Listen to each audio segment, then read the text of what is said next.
www.englishwale.com Bharat के सबसे बड़े स्पोकन इंग्लिश पोर्टल में आप सभी का एक बार फिर से स्वागत है। मेरा नाम है आदित्य और आज जिन प्रेपोजिशंस के बारे में हम पढ़ने वाले हैं वो है ऑन, अपॉन और ऑन टू।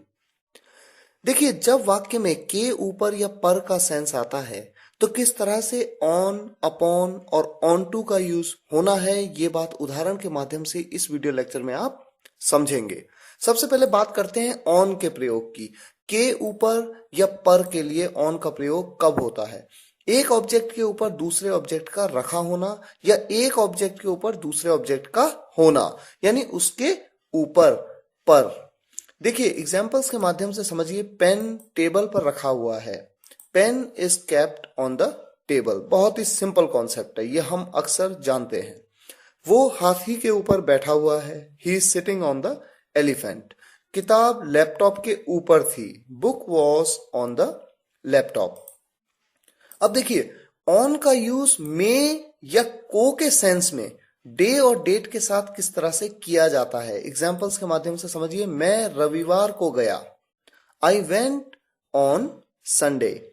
वो 20 दिसंबर 2012 को आया था। He had come on 20th December 2012। हम सब सोमवार को आएंगे। कब आएंगे? सोमवार को। We all will come on Monday. तो इस तरह से हमने ऑन का प्रयोग समझा, एक तो किसी चीज के ऊपर और दूसरा में या को के सेंस के लिए डे और डेट के साथ में। अब हम देखते हैं अपॉन और ऑन टू के सेंस को।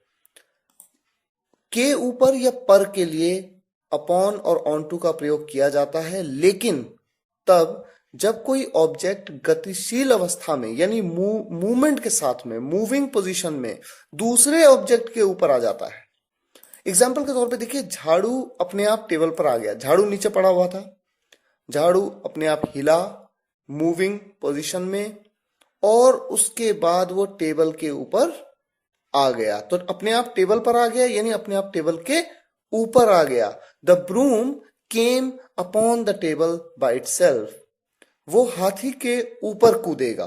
किस पर कूदेगा? हाथी के ऊपर। तो देखिए, वो नीचे है, अब वो हाथी के ऊपर कूदेगा तो वो मूवमेंट के साथ में हाथी के ऊपर जाएगा। He will jump on to the elephant. यहां पर द एलिफेंट हम कहेंगे, द एलिफेंट नहीं कहेंगे। ये बात आपको आर्टिकल्स में मैंने बताई थी कि द को कब द और कब दी कहा जाता है। तो he will jump on to the elephant. मैं घोड़े के ऊपर कूदा। I jumped on to the horse. Movement के साथ में। तो इस तरह से ऑन, अपॉन और ऑन टू का यूज है बड़ा इजी। आपने कुछ मूल बातें इसके बारे में जानी।